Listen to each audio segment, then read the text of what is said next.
fact, when you're short of memory space. And you're also short of sight. So I need my glasses.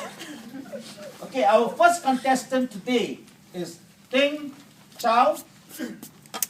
Those beautiful small eyes. Those beautiful small eyes. Ting Chow.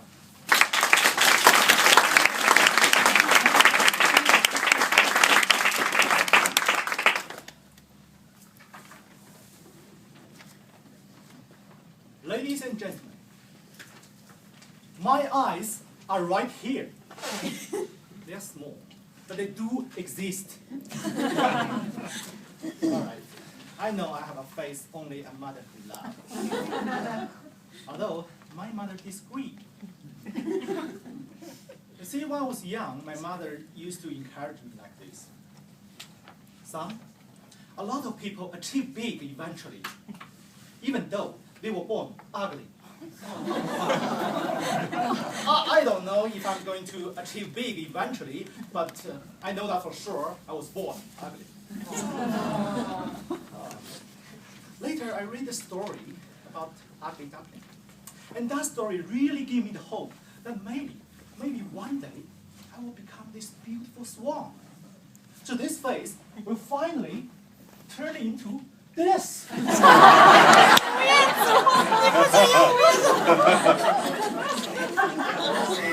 Kept hoping, dreaming, believing. As you can see now, it's not turning out well. So I started to accept that sometimes God does make mistakes. In the first year of my college, I joined the campus radio station and soon became a DJ. My DJ partner, Amy, was the most beautiful girl in our factory, and I had this massive crush on her for a long time. Finally, I decided to make my move. One day after we finished the DJing, we were walking out of the station. My heart was beating like a drum, my face was flushed with tension, and just before I could take all my courage to ask her out, Amy's friend just passed by and said hello. Hi Amy, I just listened to your program, and I got to say, oh my God, your partner's voice is so sexy! I bet he's really cute! I was standing there, pretending that I got used to it. Like this.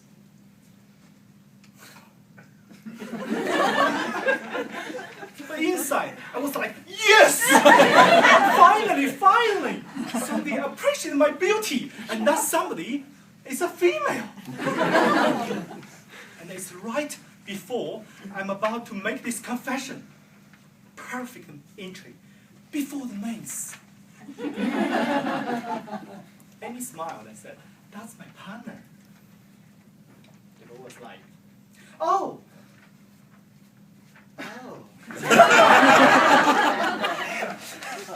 Don't take it wrong, but you really have a face for radio. Take it wrong.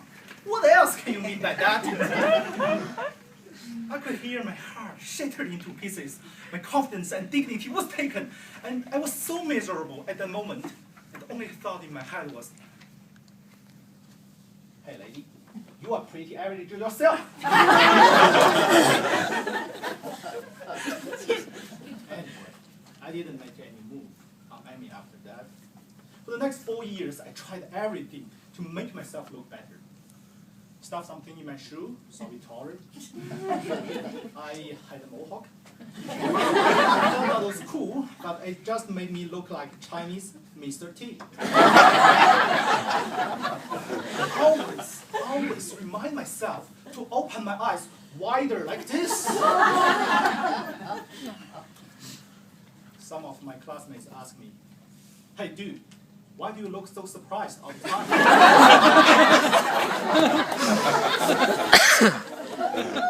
After graduation, I met Nicole, who became my wife later. Asking her out was a big challenge. You see, I knew my appearance wouldn't impress her to go out with me, so I made a perfect plan. Now, Nicole's native tongue is Cantonese. I don't speak Cantonese. I speak Mandarin. The two are different, by the way. So I thought I would impress her by asking her out in Cantonese. Imagine, we're walking home in a very romantic summer night. The soft breeze gently caressed her long hair, and I turned to her and said, 做女朋友好吗? Which means, oh, would you be my girlfriend? And she looked into my eye in her most gentle voice and answered, what did you say?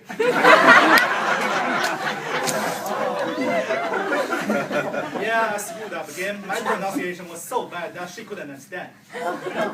Actually, she told me later that the reason why she got with me is because she wants to help me to improve my Cantonese.